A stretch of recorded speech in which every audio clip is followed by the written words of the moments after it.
Dear learner, in this video we are going to see how to give the accounting treatment, how company is recording the issue of share. हमने देखा कि company is issue the different kind of shares and वो issue किए हुए share में से जो भी पैसे आते हैं उसको कंपनी अपनी बुक्स ऑफ अकाउंट में कैसे रिकॉर्ड करती है. Let us see by one example.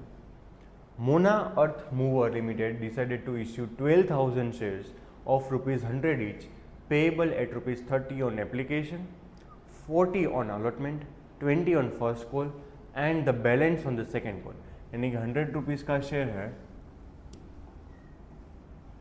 100 में से हमने 30, 40 यानी कि 70, 80 एंड 90 रुपीज़ मंगवा लिए, तो बाकी के कितने बचे 10 rupees. That will be we are calling on the final call. मतलब 4 हफ्तों में 4 इंस्टॉलमेंट में company is calling the amount. तो जब कोई एप्लीकेशन करेगा तो वो एप्लीकेशन के टाइम पे 30 रुपीज़ पे करने हैं. आपको जब शेयर अलॉट होता है आपको 40 रुपीज़ पे करने हैं, यानी कि अलॉटमेंट तक कंपनी के पास 70 रुपीज़ आ जाएंगे. कंपनी जब इन फ्यूचर जब ज़रूरत होगी तब 20 रुपीज़ मंगवाएगी and at the end company को जब ज़रूरत होगी तब 10 रुपये मंगवाएगी. तो direct decided to application were received for 13,000 share. हमने इशू किए थे 12,000 शेयर्स, लेकिन application is received for 13,000 share. तो यहाँ पे मिनिमम सब्सक्रिप्शन से भी ज़्यादा, इश्यूड कैपिटल से भी ज़्यादा हमें कंपनी का रिस्पॉन्स आया, शेयर होल्डर्स का रिस्पॉन्स आया. तो 1,000 शेयर के रुपये हमें क्या करने पड़ेंगे, रिफंड करने पड़ेंगे. 1,000 share is our excess application. तो एक्सेस एप्लीकेशन जितना भी इशू किया है उतना ही पैसा लेना पड़ेगा. उसके अलावा जो भी रुपीज़ आए that we are suppose to refund, that we are suppose to give back to the share holders. The director decided to reject the application for 1,000 share and their application money was refunded in full. यहाँ पे दिया हुआ है कि जो भी additional rupees आए वो आपको रिफंड करना है. The allotment money was duly received. All the shares on all the shares and all the sum due on calls were received except on 100 share. This is called calls in arrears, जो हमने दिखा हुआ था in our earlier video. 100 share के ऊपर हमें calls की amount, calls यानी कि first call and second call, यानी कि ये 20 रुपीज़ एंड यहाँ पे 10 रुपीज़, ये 30 रुपीज़ हमें नहीं मिल रहा है. Right. Record the transaction in the books of Mona Earth Mover limited. So first of all सारे स्टूडेंट्स क्या करते हैं, जर्नल्स लिख के चले जाते हैं, लेकिन आपको पूरा हेडिंग लिखना है journal entries in the books of Mona Earth Mover limited. बाद में आपको एंट्री का फॉर्मेट बनाना है, पर्टिकुलर, डेबिट, क्रेडिट. अगर डेट दी है तो डेट का कॉलम भी हम बनाएंगे. तो first entry will be the amount. Company को पता नहीं होगा कि कंपनी को कितनी एप्लीकेशन मिले. कंपनी को कैसे पता चलेगा, पब्लिक ने जितनी अमाउंट इन्वेस्ट की है इन द कंपनी वो एप्लीकेशन के मनी का बैंक को आएंगे. राइट. तो बैंक को अलग से अकाउंट ओपन करवाना होता है और वही अकाउंट में सारे की सारी एप्लीकेशन के मनी आएंगे. नाउ जितने भी मनी आए उसको डिवाइडेड बाय फेस वैल्यू या तो इश्यू प्राइस करेगा, तो कंपनी को पता चल जाएगा कि कितने नंबर ऑफ शेयर के लिए हमें एप्लीकेशन मिला है.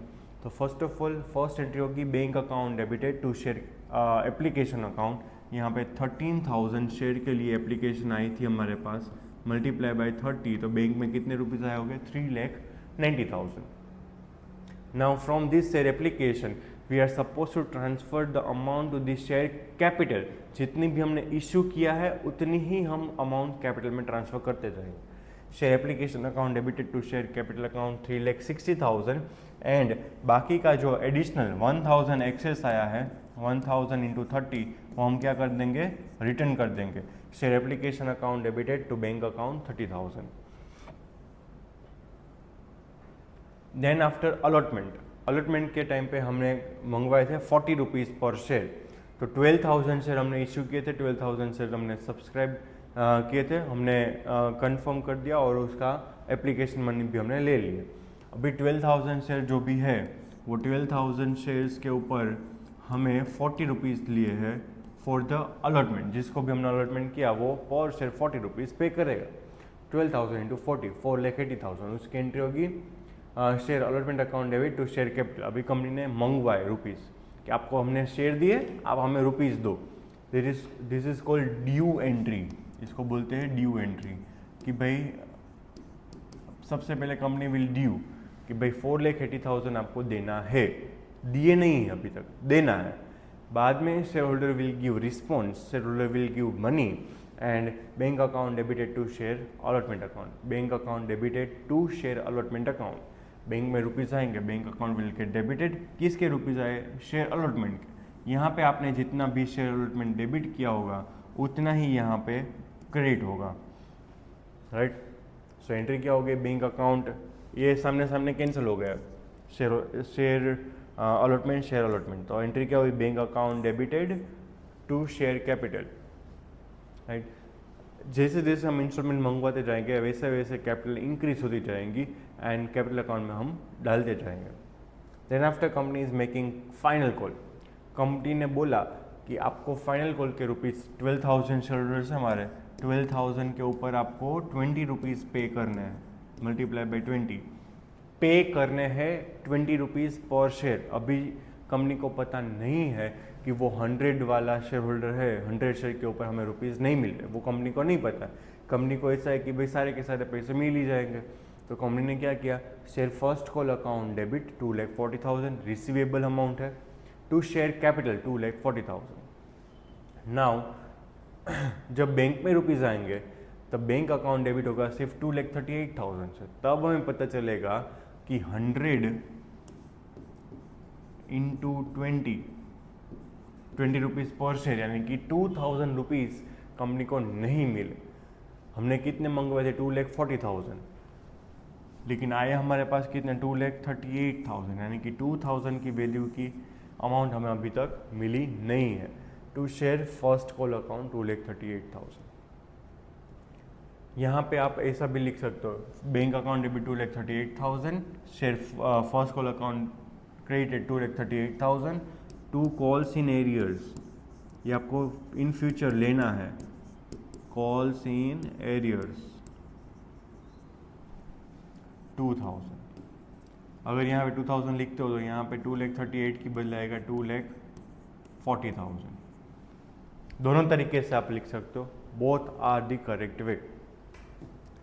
अभी कंपनी ने सेकेंड कॉल मंगवाया, सेकेंड कॉल मंगवाया तो कंपनी को लगा कि भाई वो तो पैसा दे देगा, अभी जो फर्स्ट कॉल पे नहीं दिया था ना वो अभी पे कर देगा। तो कंपनी ने क्या किया, 12,000 इंटू 10 रुपीज़, यानी कि 1,20,000 लेना है, टू शेयर कैपिटल 1,20,000। लेकिन फिर से उसने पैसे नहीं पे किए, तो बैंक अकाउंट को डेबिट करेंगे, 100 share multiply by 10 rupees, 1,000 rupees हमें कम मिलेंगे। लेने कितने थे, 1,20,000, लेकिन आए कितने, 1,19,000। तो बाकी की जो अमाउंट है उसको बोलते हैं कॉल्स इन एरियर्स, इससे भी लिख सकते हो, कॉल्स इन एरियर्स 1,000, तो यहाँ पे आएगा 1,20,000। 1,19,000 से भी एंट्री कर सकते हो, 1,20,000 से भी एंट्री कर सकते हो, both are correct way to record the transaction. So this is the way how company is making call in installment and how they are recording in the books of account. Thank you.